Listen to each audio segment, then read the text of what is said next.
Добар ден и ви благодарам што прифатите да бидете дел од Пари.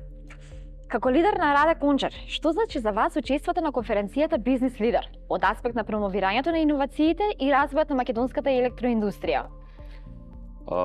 Честото на саем ми представува големо задоволство затоа што тука ќе се сретнам со лидери, идни лидери и колеги со кои ќе соработувам во иднина и ќе напредуваме како компанија, како луѓе, како држава, така да ова е еден убава можност да се сретнеме сите што размислуваме за иднината во Македонија и пријатно сум изненаден од квалитетот на луѓето кои се на оваа конференција.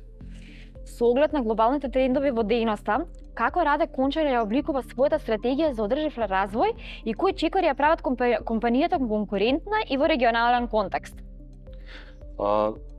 Иновациите во технологијата,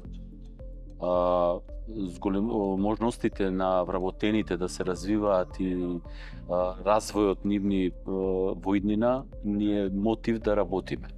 Секако тука мораме да внимаваме и на финансирањето, финансиските пазари.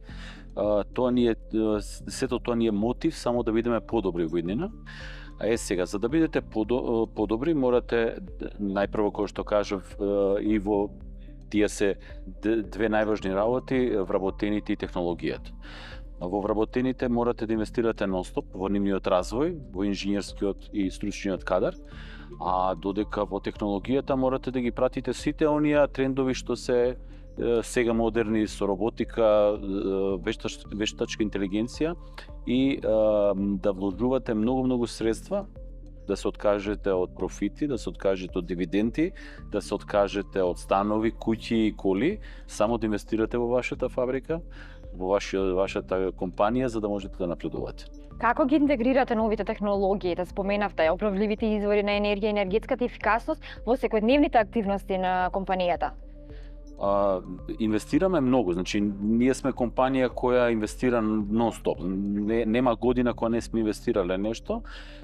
Сега некојаш е тоа поуспешно, некојаш помалку успешно, но секојаш е позитивно. Секој инвестирање е позитивно.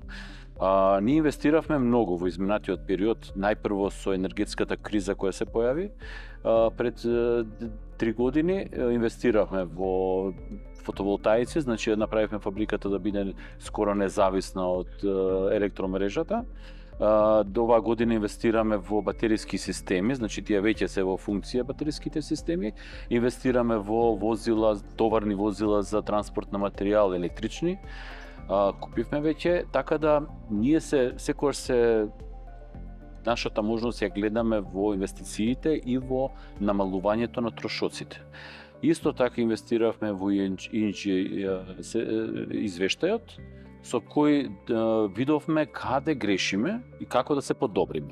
Така да овој извештај ни помогна на нас да ги направиме работите да се движат нон-стоп во подобра насока.